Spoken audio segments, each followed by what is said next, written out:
Le territoire parle. Vous, c'est nous. Radio Laser, prenez la parole. Souvenez-vous de vos jeunes années d'écolier. Apprendre le français était une épreuve de chaque instant. Mettez-vous maintenant à la place d'une personne d'un autre pays, fraîchement arrivée près de chez vous, qui doit apprendre notre langue rapidement. Ça doit être un véritable casse-tête. Et aujourd'hui, on vous propose de découvrir comment, à Saint-Jacques-de-la-Lande, des hommes et des femmes venus par exemple du Soudan, du Maroc, de Syrie ou encore d'Ukraine ont appris le français en échangeant avec d'autres personnes exilées qui, elles, étaient du côté de l'Irlande.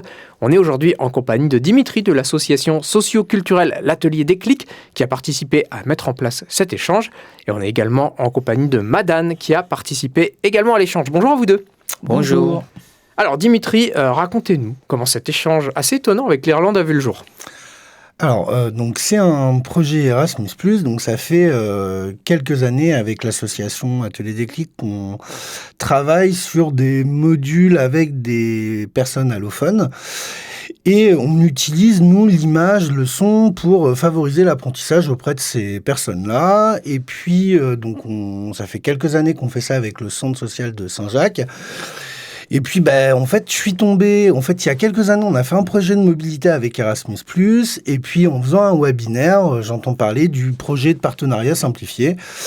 Et puis, je commence à gratter. On commence à réfléchir avec Malika du centre social à un projet qui pourrait valoriser le parcours, mais aussi aider à l'apprentissage, parce qu'on a pu observer que ce qu'on faisait, nous, en mélangeant la photo et le son, en fait, ça créait une émotion d'apprentissage auprès du public. Et voilà comment le projet est né. Et le Centre des migrants de Cork, écoutez, en cherchant sur Internet, on s'est dit que l'Irlande, c'est le dernier pays anglophone de l'Europe, donc de l'Union européenne. Et c'est une langue universelle. Ça peut aussi être intéressant pour les bénévoles qui accompagnent les personnes allophones au sein du centre social. Et voilà comment c'est né. Madane, est-ce que vous voulez nous raconter comment vous êtes arrivé dans le projet, vous ? Oui, j'étais un étudiant à Rennes School of Business. J'ai obtenu mon master en commercial international et négociation. Quand j'ai fini ça, j'ai pensé que je dois parler en français parce que je parle couramment en anglais. Mais si je dois chercher un travail, je dois parler en français. J'ai commencé avec Duolingo, mais j'ai pensé avec Duolingo, on peut parler, mais on peut trouver les mots. Mais je sais que c'est pas français parce que c'est matériel, c'est machine, tu sais, on peut rien faire. Mais si on communique avec les gens, on peut apprendre très vite. J'ai rencontré Malika à Saint-Jacques-de-la-Lande pour commencer mon cours de français de 2 octobre 2025. Après, on a fait le cours de français pour 3 mois où j'ai rencontré Dimitri et Antoine avec qui on a fait le projet Irlande, où on a parlé dans notre langue maternelle et on a essayé de parler en français couramment grâce aux bénévoles Antoine, Malika et Dimitri. Bon, ça a l'air plutôt efficace. On vous parlait un bon français, madame.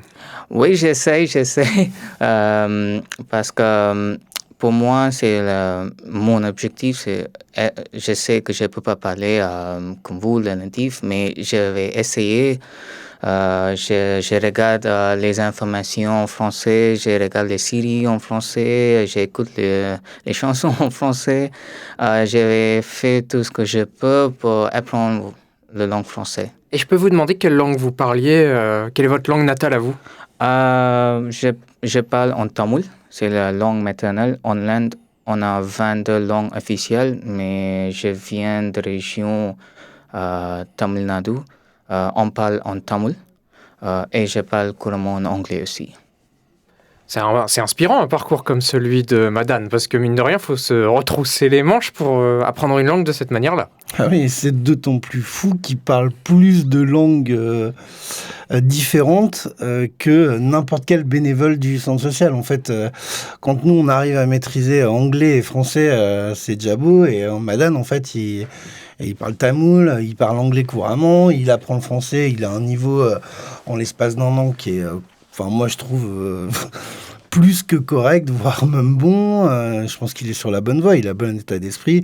Et ce projet-là, ça crée de l'émulsion, ça crée de l'envie, ça crée un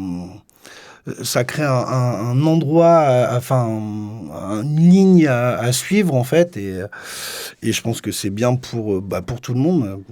Retrouvez demain Madan et Dimitri à la même heure en direct sur Radio Laser pour en apprendre un petit peu plus sur cet atelier déclic et sur la manière dont les deux hommes ont pu participer à un échange avec des gens bien loin de chez eux.